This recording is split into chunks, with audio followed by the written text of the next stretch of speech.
అందరికి నమస్కారం. ముందు ఈ సినిమా దర్శకులు యుగేందర్ గారికి, అలాగే ప్రొడ్యూసర్స్ మహేందర్ అండ్ రాజశేఖర్ గారికి, and Sai and Archana and music director, DOP, all టెక్నీషియన్స్కి ముందు కంగ్రాచులేషన్స్.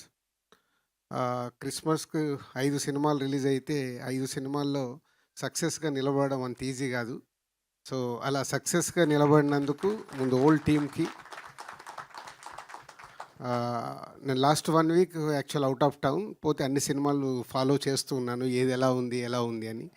దాంట్లో శంబాలకు 100% మార్క్స్ పడడం, మంచి అప్రిషియేషన్ రావడం, అలాగే సక్సెస్ఫుల్గా నిలబడడం హ్యాపీ థింగ్. ఎందుకంటే ఆదికి 25th ఫిలిం అంట. సో 25th ఫిలిం సక్సెస్ రావడం అనేది ఈజ్ ఎ గుడ్ థింగ్. పోతే కమ్బ్యాక్ అంటున్నావు, ఆయన సీనియర్ కాదు, ఇంకా జూనియర్. సీనియర్స్ సక్సెస్లో వెనకబడి వచ్చినప్పుడు వాళ్ళని కమ్బ్యాక్ అనాలి. సో కరెక్షన్ చేసుకోండి, ఎందుకంటే ఇంకా చాలా ఉంది. ఇంకా 40 ఏళ్ళు పని చేస్తాడు, అలా నాన్న 50 ఏళ్ళు కంప్లీట్ చేశాడు, అది ఇంకా మినిమం 40 years కంప్లీట్ చేయాలి. సో బొమ్మరిల్లు సినిమా తీసినప్పుడు ఇప్పటికీ నాకు రవి విజిల్ కొడుతున్నాడు. సో బొమ్మరిల్లు ఫాదర్ గురించి తీశారు అని చాలా ఫ్యామిలీస్లో 20 years బ్యాక్ తీసిన సినిమా చాలా చేంజెస్ తీసుకొచ్చింది. నిజంగా బొమ్మరిల్లు 2 తీయాల్సి వస్తే సాయి కుమార్ గారు ఆది వాళ్ళ స్టోరీ పెట్టి తీయాలి. అంటే ఒక కొడుకు గురించి, కొడుకు సక్సెస్ గురించి ఒక తండ్రి పడే తపన అది మామూలుది కాదు. సో దానికే సాయి కుమార్ గారు అంటే బ్యాక్ బోన్. అంటే కొడుకు యాక్ట్ చేస్తే ఆ సినిమాలో పని చేసిన మీ అందరికీ బ్యాక్ బోన్ అయ్యాడు, కొడుకు ఒక్కడికి కాదు, సో హోల్ సినిమాకి. సో తనకున్న relations, is a nice man, అందరితో బాగుంటాడు. సాధారణంగా ఇండస్ట్రీలో అందరితో బాగుండడం కుదరదు, బట్ సాయి కుమార్ గారికి ఒక్కడికి చెల్లింది, అందరితో బాగుంటారు, అందరికీ ఈజీగా యాక్సెస్ ఉంటుంది.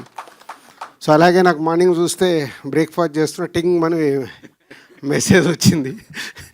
సో అన్ని నేను ప్రోమో, ఇది లాంగ్ బ్యాక్, దీని ప్రోమో ఫస్ట్ రిలీజ్ అయినప్పుడు సాయి కుమార్ గారు పంపించినప్పుడు చూసినప్పుడే చెప్పా all the best, is looking good అని. సో అలాగే సినిమా కూడా బాగా అయ్యి సక్సెస్ అయినందుకు మీ అందరికీ థ్యాంక్ యూ.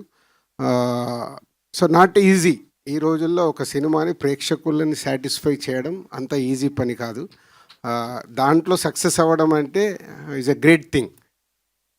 సో మీరు తీసిన కాంటెంట్ అది ఆదికి కానీ మీ టెక్నీషియన్స్, ఆర్టిస్టులు అందరికీ ఉపయోగపడే సినిమా. ఎందుకంటే ఇక్కడ షీల్డ్ ఫంక్షన్ అనగానే చూస్తేనే తెలుస్తుంది, మొత్తం ఫోటో దిగుతుంటే అందరూ వచ్చి నిలబడిపోయారు. అంటే ఎంతోమంది ఆర్టిస్ట్ టెక్నీషియన్స్కి ఈ షీల్డ్ అనేది మీ సక్సెస్కు గుర్తు, లైఫ్ లాంగ్. నాకు ఇప్పటికీ దిల్ షీల్డ్ నా ఇంట్లో అలాగే పెట్టుకున్నాను. అంటే ఎన్నైనా రావచ్చు, సక్సెస్లు వస్తూ ఉంటాయి, బట్ ఆ మొదటి అందిన సక్సెస్ అది మామూలుది కాదు. అది ఎప్పుడు చూస్తుంటే ఒక సాటిస్ఫాక్షన్. నేను ప్రసాద్ ప్రివ్యూ థియేటర్కి వచ్చినప్పుడు అలా టైం ఉంటే అక్కడ ఉండే నా షీల్డ్స్ అన్నీ చూసుకుంటాను. అంటే ఒకసారి మెమోరీస్, ఆ షీల్డ్స్తో దొరికే మెమోరీస్ అవి లైఫ్లో రేపటిది మర్చిపోతూ ఉంటాము, కానీ షీల్డ్ మన కళ్ళ ముందు ఉంటే ఆ సినిమా ఎప్పుడు మనకు గుర్తుంటుంది. అదే ఈ shield function. So congratulations and all the best. Thank you so much sir, thank you very much. I think ఆది గారు